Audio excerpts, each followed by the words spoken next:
Hello बच्चों, आज हम लोग देखेंगे सॉल्यूशन चैप्टर का लेक्चर नंबर 3। इससे पहले हम लोगों ने नॉर्मेलिटी देख लिया है, मोलैलिटी देख लिया है। आज हम लोग देखेंगे स्ट्रेंथ और मोलैलिटी। साथ हम देखेंगे स्ट्रेंथ और मोलैलिटी में क्या संबंध है, स्ट्रेंथ में और नॉर्मेलिटी में क्या संबंध है, और अगर इसमें लेक्चर में टाइम मिला तो देखेंगे स्ट्रेंथ और मोलैलिटी में क्या संबंध है। तो पहले देखते हैं स्ट्रेंथ या फिर शक्ति, किसी विलियन की शक्ति, स्ट्रेंथ। इसको दिखाते हैं कैपिटल एस से, स्ट्रेंथ को रिप्रेजेंट करते हैं कैपिटल एस से। तो जैसे मैंने कहा था, हर कंसंट्रेशन के फॉर्मूले में ऊपर की तरफ हमेशा सॉल्यूट आना है और नीचे की तरफ जनरली सॉल्यूशन रहना है, या फिर एक मोलैलिटी का फॉर्मूला होता है जिसमें नीचे हम सॉल्वेंट लेते हैं। तो इसका फॉर्मूला क्या होगा? स्ट्रेंथ को हम लोग रिप्रेजेंट करते हैं ग्राम प्रति लीटर में। तो ऊपर ग्राम लेना है, ग्राम किसकी मात्रा होगी? सॉल्यूट की मात्रा। नीचे लीटर होगा, तो लीटर क्या है? वॉल्यूम। किसका वॉल्यूम? सॉल्यूशन का वॉल्यूम। तो इसका फॉर्मूला हो जाएगा weight of the solute in gram, weight of the solute in gram upon में volume of the solution in litre. तो इसको बोलते हैं किसी भी विलियन की शक्ति या स्ट्रेंथ। डेफिनेशन क्या हो जाएगी? किसी की भी डेफिनेशन अगर निकालनी है कॉन्सेंट्रेशन में, तो नीचे वाली जो वैल्यू है उसको 1 मान लीजिए। देखिए इसकी डेफिनेशन क्या होगी? किसी विलियन के 1 लीटर आयतन में उपस्थित विलेय के ग्राम की संख्या, विलेय के ग्राम में मात्रा क्या कहलाती है? उस विलियन की शक्ति। एक बार और देखते हैं। किसी विलियन के 1 लीटर आयतन में उपस्थित विलेय की ग्राम में मात्रा उस विलियन की शक्ति या स्ट्रेंथ कहलाती है। इसका मात्रा ग्राम प्रति लीटर होता है। ओके, तो S is equal to W upon V, gram प्रति लीटर। तो इसका एक क्वेश्चन देख लेते हैं।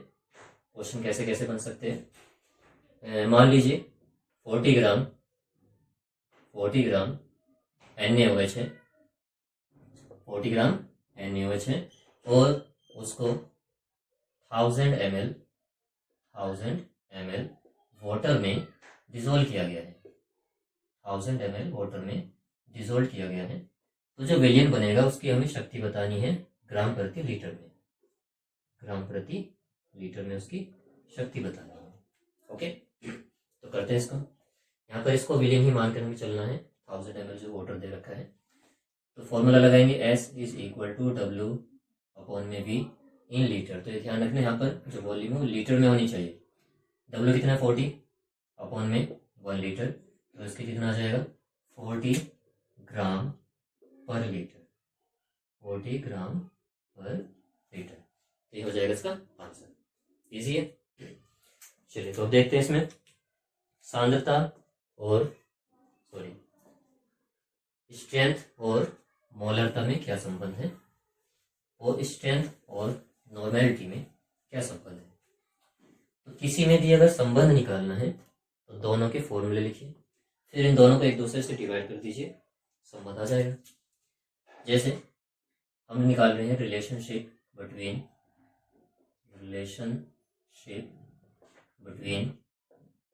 किसके बीच? S and N। तो S और N के बीच में या शक्ति और नॉर्मलता के बीच में हमें संबंध निकालना है। तो पहले इनके फॉर्मूले लिखेंगे। S is equal to W upon में V, इसको मान लेते हैं इक्वेशन नंबर 1। फिर नॉर्मेलिटी की इक्वेशन लिखेंगे। N is equal to W upon में तुल्यांकी भाग E इंटू V, इसको मान लेते हैं इक्वेशन नंबर 2। फिर दोनों इक्वेशन को डिवाइड करेंगे हम, तो ये वाली नीचे की वैल्यू ऊपर चली जाएगी और थर्ड वाली सेकंड के पास। तो S upon N is equal to W into E into V upon में W इंटू V। तो W से W कैंसिल, V से V कैंसिल हो जाएगा। तो हम ऐसे लिख सकते हैं S is equal to N into E।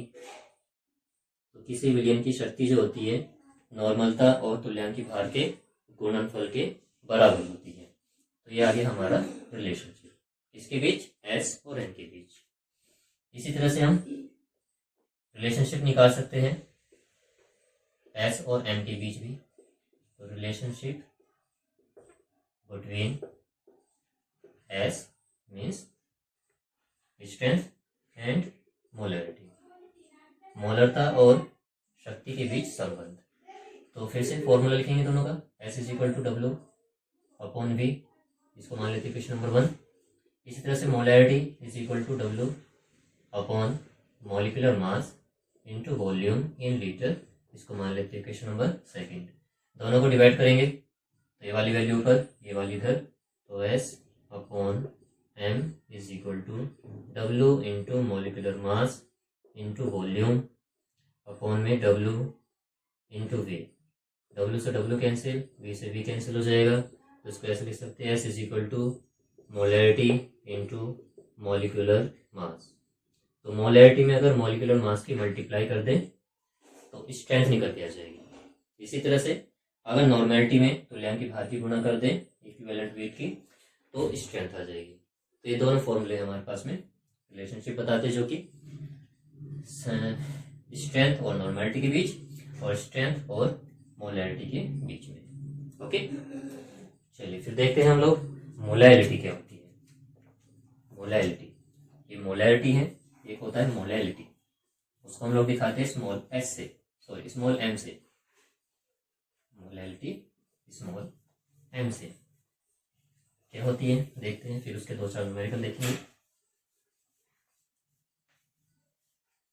चलिए हमारा अगला टॉपिक मोलैलिटी, MOLALITY,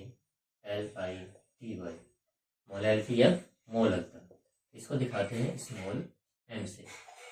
फॉर्मूला लगभग इसका मोलरता के ही जैसे होता है, सिर्फ एक डिफरेंस है।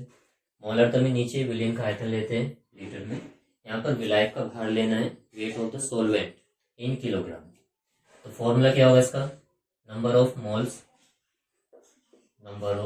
मोल्स ऑफ सॉल्यूट, विलेय की मात्रा या विलेय की मोलों की संख्या बटे में वेट ऑफ द सॉल्वेंट का या फिर विलायक का वेट इन केजी, विलायक का वेट केजी में। तो नंबर ऑफ मोल्स को रिप्रेजेंट करते हैं स्मॉल m से और वेट को कैपिटल W से। ओके, तो इसका डेफिनेशन क्या बनेगी, किसी विलायक के 1 किलोग्राम भार में उपस्थित विलेय के मोलों की संख्या उस विलयन की मोलैलिटी या मोलरता कहलाती है। इसका मात्रक होता है मोल पर केजी, ऊपर मोल्स है तो मोल्स और नीचे केजी द्रव्यमान, तो मोल्स पर केजी। अगर नंबर ऑफ मोल्स दिया हुआ है तो ये फॉर्मूला लगाएंगे, अगर नंबर ऑफ मोल्स ना देकर वेट दिया हुआ है सॉल्यूट का, तब क्या करेंगे, जो नंबर ऑफ मोल्स होते हैं इनका फॉर्मूला होता है पदार्थ का भार बटे में उसका आणविक भार। ओके, तो ये फॉर्मूला वहां पे पुट करेंगे, तो molality is equal to weight of the solute upon molecular mass of the solute into weight of the solvent in kilogram. Okay, अगर किलोग्राम में नहीं है, ग्राम में दिया हुआ है, तो जैसे हमने मोलैलिटी वाले फॉर्मूले में किया था, ऊपर 1000 से मल्टीप्लाई कर दिया था, वैसे यहाँ करेंगे। तो स्मॉल w इंटू 1000 अपॉन में molecular mass into capital W इन ग्राम। तो एक फॉर्मूला ये बन गया हमारा मोलैलिटी का। ओके, चलिए अब देखते हैं रिलेशनशिप बिटवीन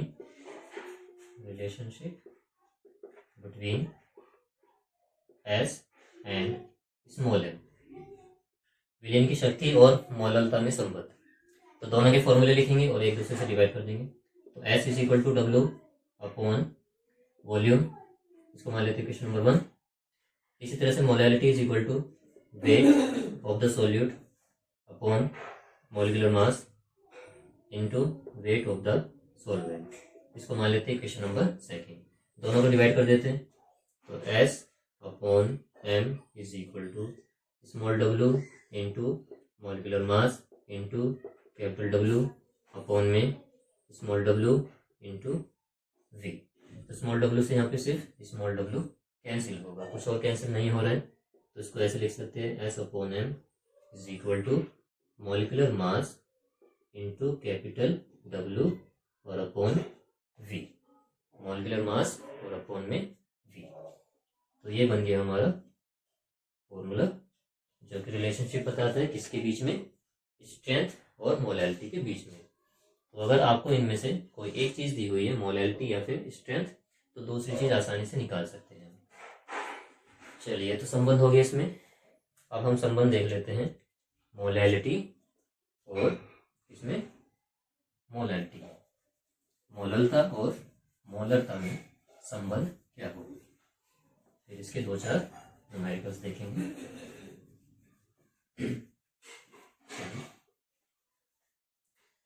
चलिए, रिलेशनशिप बिटवीन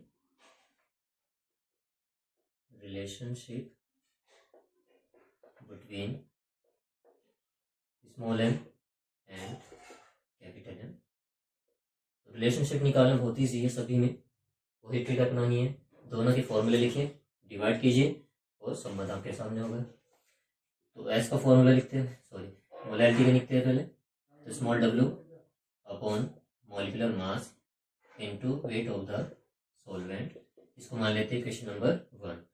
मोलैलिटी के लिए, मोलरता के लिए small W upon molecular mass into volume of the solution in litre. दोनों को डिवाइड करेंगे तो small M upon capital M is equal to small W into molecular mass into V upon में W into molecular, okay sorry, यहाँ पे volume आ गया और यहाँ पे नीचे क्या आ जाएगा, molecular mass, okay, into capital W, weight of the solvent. तो डब्ल्यू से डब्ल्यू कैंसिल, मॉलिक्यूलर मास से मॉलिक्यूलर मास चला जाएगा।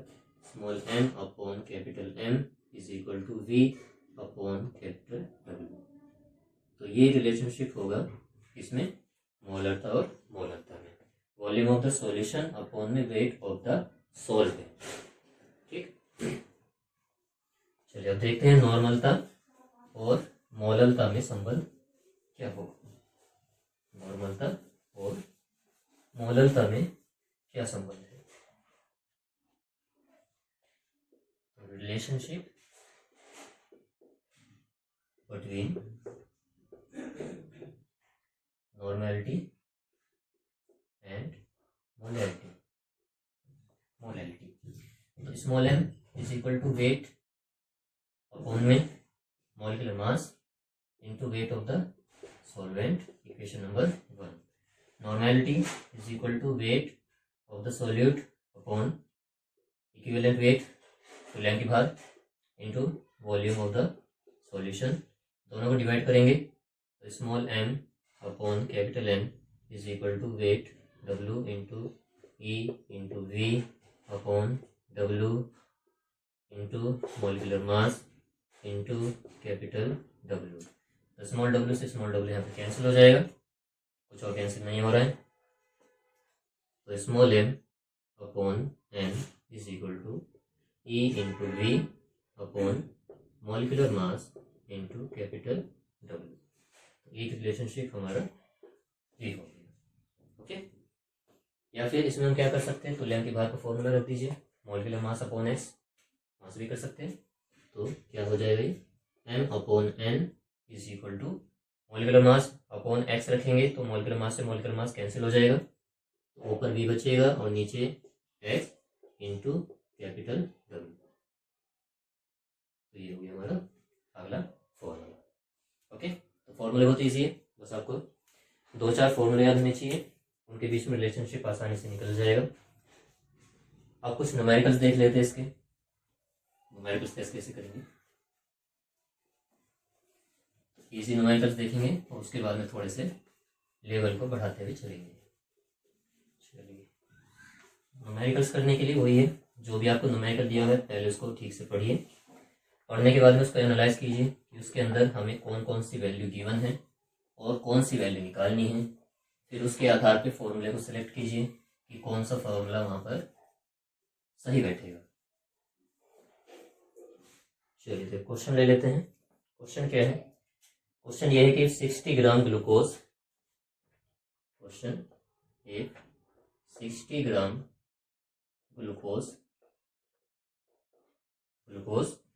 is dissolved in 400 gram is dissolved in 400 gram of water of water, then find out molality of solution। चलिए question एक हिंदी में पढ़ लेते हैं एक बार। 60 ग्राम ग्लूकोज को 400 ग्राम जल में घोला गया है, तो उस विलयन की मोलैलिटी क्या होगी। मोल तो निकालनी है, तो फटाफट वैल्यूज देखते हैं। पहले क्या क्या दिया हुआ है। ये क्या है, ग्लूकोज कम मात्रा में है, ये ज्यादा मात्रा में है, तो ये सॉल्वेंट और ये सोल्यूट। तो सोल्यूट की मात्रा को स्मॉल डब्ल्यू से दिखाएंगे। स्मॉल डब्ल्यू इज इक्वल टू 60 ग्राम। जो सॉल्वेंट है उसको कैपिटल डब्ल्यू से कितना है 400 ग्राम। उसके बाद हमें फॉर्मूले में मॉलिक्यूलर मास भी चाहिए सोल्यूट का। सोल्यूट कौन है, ग्लूकोज, तो ग्लूकोज का मॉलिक्यूलर मास चाहिएगा। C6H12O6 होता है वो, उसको जब निकालोगे तब 180 आएगा।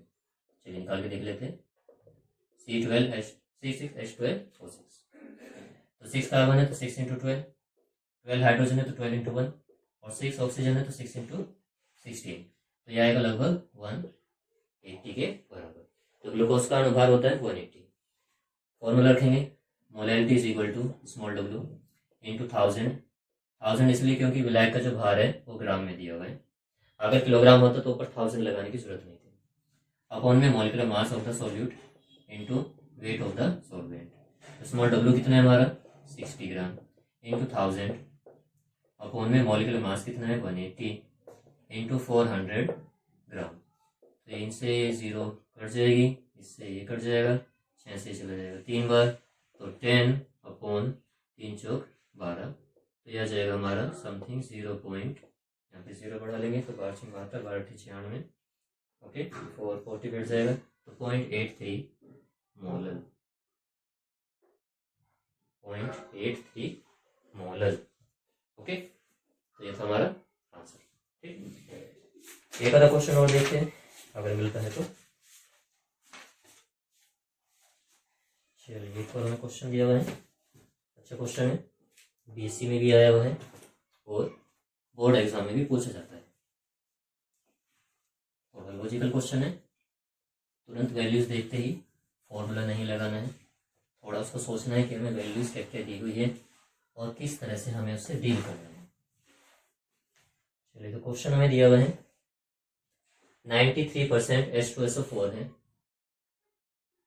93% H2SO4 दिया हुआ है, वेट बाय वॉल्यूम। ये पढ़ेंगे थोड़ी देर में, वेट बाय वॉल्यूम क्या होता है। वेट का मतलब है कि यहाँ पर H2SO4 का जो वेट है वो 93 ग्राम है, और वॉल्यूम का मतलब है जो सॉल्यूशन है उसका वॉल्यूम 100 ml है, ये मतलब होता है इसका। तो 93% H2SO4 दिया हुआ है और ये डिजोल्व है 1 लीटर ऑफ सॉल्यूशन में, 1 लीटर ऑफ सॉल्यूशन में। तो मोलैलिटी बताइए कितनी होगी, मोलैलिटी कितनी होगी। डेंसिटी दी हुई है, डेंसिटी है 1.84 ग्राम पर ml। चलिए तो इसको समझ लेते पहले। यहाँ पे क्या है कि 93 ग्राम H2SO4 है, 100 ml जो वॉल्यूम है विलियन का उसमें घुला हुआ है, हमें वॉल्यूम दिया हुआ है 1 लीटर। समझते चलिए इसको करते हैं। 93 ग्राम H2SO4 है हमारे पास, ओके। तो 100 ml ऑफ सॉल्यूशन कंटेन कितना 93 ग्राम H2SO4 बाई 100 में इतना है, तो 1000 ml में कितना होगा, 1000 ml सॉल्यूशन में कितना होगा 10 टाइम्स, तो 930 ग्राम H2SO4। तो 1 लीटर विलियन के अंदर 930 ग्राम H2SO4 है। अब हमें पता है कि जो सॉल्यूशन होता है वो 2 कंपोनेंट से मिलकर बनता है, तो solution is equal to solute और प्लस सॉल्वेंट। अब इनमें से कौन कौन सी चीज़ हमें दी हुई है उसको चेक कर लेते हैं। क्या हमें सॉल्यूट की मात्रा दी हुई है ग्राम में, पता है हमें। क्या हमें सॉल्वेंट की मात्रा पता है, सॉल्वेंट ओके नहीं पता है तो उसको निकालेंगे। सॉल्यूशन की पता है, सॉल्यूशन उसकी भी नहीं पता है, तो चलिए इसको निकालते हैं। पहले कैसे निकालेंगे, हमें क्या दिया हुआ है विलियन का घनत्व दिया हुआ है, तो फॉर्मूला होता है घनत्व बराबर द्रव्यमान बटे में आयतन। हमें फॉर्मूले में क्या चाहिए होता है, हमें चाहिए होता है द्रव्यमान, किसका, विलायक का। लेकिन यहाँ पे सभी फॉर्मूले के अंदर क्या लेना है, विलयन का। तो विलयन का घनत्व बराबर विलयन का द्रव्यमान बटे में विलयन का आयतन। तो हम पहले द्रव्यमान निकाल लेते हैं। तो m of solution is equal to d into V. तो d कितना है 1.84, आयतन कितना है 1 लीटर यानी कि 1000 ml। तो ये कितना हो जाएगा 1840 ग्राम। तो ये आ गया हमारा मास ऑफ द सॉल्यूशन। तो पूरा जो विलयन है वो 1840 ग्राम है। ठीक, उसमें से 930 ग्राम H2SO4 है जो कि विलय का काम कर रहे हैं। सॉल्वेंट निकालना इजी है। सॉल्यूशन कितना है हमारा 1840 ग्राम, सॉल्यूट कितना है 930 ग्राम। सॉल्वेंट निकालना है, इसको मान लेते हैं कैपिटल W। तो कैपिटल W कितना हो जाएगा 1840 माइनस 930, तो 019। तो W आ जाएगा 910 ग्राम। तो W आ जाएगा हमारा 910 ग्राम। फॉर्मूला लगाएंगे अब, molarity is equal to small w into 1000 upon में मॉलिक्यूलर मास इसका H2SO4 का जो कि सॉल्यूट है into capital W weight of the solvent ये वाला। तो small m is equal to weight कितना है 930 है H2SO4 का इंटू 1000 अपॉन में मॉलिक्यूलर मास होता है 98 इंटू 910। तो इससे ये कट जाएगा। हमारा सॉल्व करने के बाद लगभग आएगा 10.42 मोलर। तो ये होगा इसका आंसर 10.42 मोलर। तो ये था इतना इजी से क्वेश्चन, इसको ध्यान रखना है हमें किस तरह से इसको सॉल्व करेंगे हम। अच्छा क्वेश्चन था ये, चलिए इसको मिटा लेते हैं, एक और क्वेश्चन देखते हैं।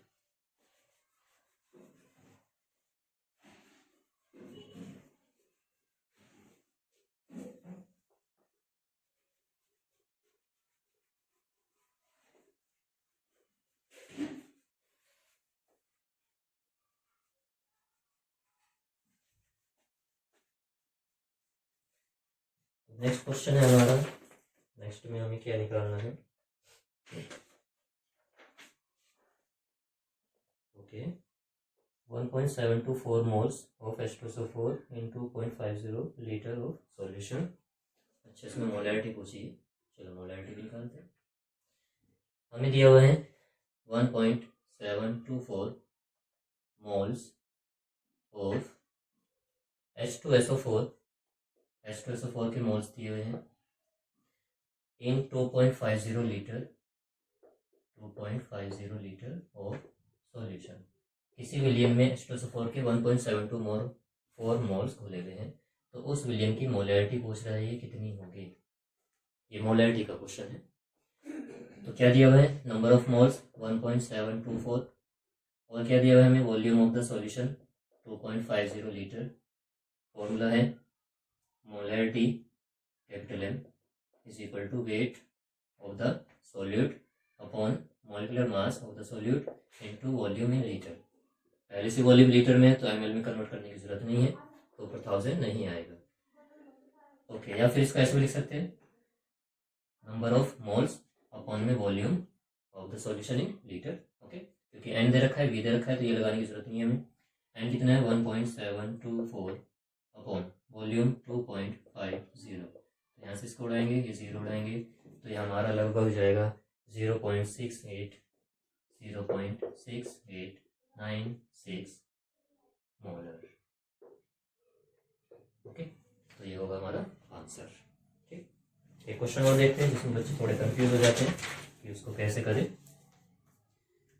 पूछ रहा है जो क्रिस्टलाइन ऑक्सैलिक एसिड है उसका, क्रिस्टलाइन ऑक्सैलिक एसिड जो है उसका तुल्यांकी भार क्या होगा। ओके, तो E of crystalline oxalic acid, बहुत इजी क्वेश्चन है। चलिए निकालते इसको। Crystalline oxalic acid, oxalic acid दो तरह के होते हैं, एक होता है एनहाइड्रस, एक होता है क्रिस्टलाइन। तो क्रिस्टलाइन वाले में वाटर के क्रिस्टल्स जुड़े होते हैं। ये फॉर्मूला होता है क्रिस्टलाइन ऑक्सैलिक एसिड का COSUH.2H2। इसमें से 2H2 हटा देंगे तो एनहाइड्रस ऑक्सैलिक एसिड मिल जाता है। अब इसमें E निकालना है, तो यहाँ से एक प्रोटॉन देगा और यहाँ से एक प्रोटॉन देगा, तो टोटल 2 प्रोटॉन देगा, तो इसकी बेसिसिटी हो जाएगी 2। तो इसके मॉलिक्यूलर मास को, टोटल मॉलिक्यूलर मास को 2 से डिवाइड कर देना है। तो निकालेंगे इसका E इज इक्वल टू, कितने कार्बन है 2, तो 2 इंटू 12 प्लस टोटल ऑक्सीजन कितने हैं 1 2 3 4 और 2 ये है, इनको भी लेना है, तो 6 इंटू 16 प्लस हाइड्रोजन टोटल कितने हैं 1 2 और 2 2 4 4 2 6, तो 6 इंटू 1 अपॉन में 2, तो ये हमारा लगभग आएगा 126, 2 से डिवाइड करेंगे 63। तो क्रिस्टलाइन ऑक्सैलिक एसिड का तुल्यांकी भाग होता है 63। ठीक, चलिए और देखते हैं।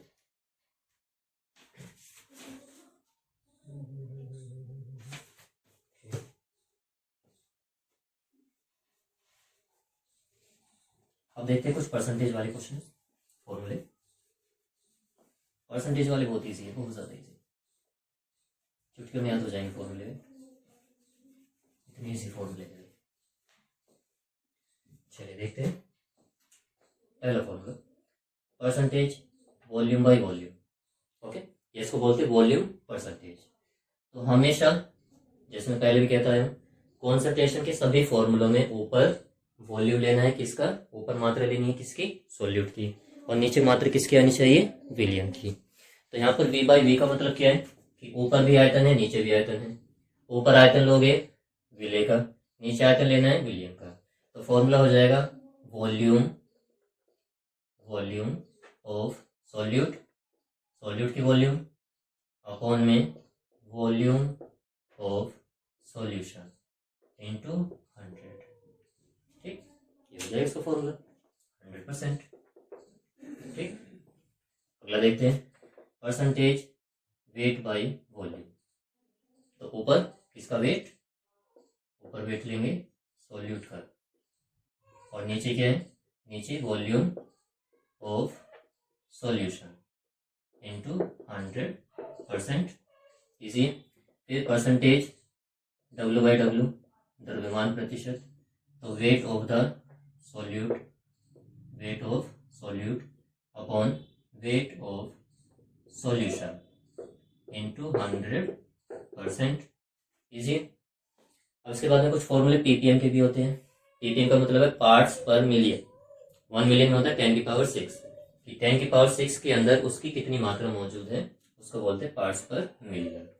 तो यही फॉर्मूला अगर पार्ट्स पर मिलियन में देखते हैं हम लोग, तो क्या करोगे, जैसे अगर यही देता है हमें इसमें volume by volume in ppm, तो क्या करना है, जहां पर 100 आधा है वहां पर 10 की पावर 6 से मल्टीप्लाई कर देंगे, 10 की पावर 6 से वहां पे मल्टीप्लाई करना है बस 100 की जगह। तो यहाँ पे लिख लेते हैं, तो V by V in ppm, तो इसका फॉर्मूला हो जाएगा वॉल्यूम ऑफ सॉल्यूट, सॉल्यूट की वॉल्यूम अपॉन में वॉल्यूम ऑफ सॉल्यूशन इनटू 10 की पावर 6 ppm में है।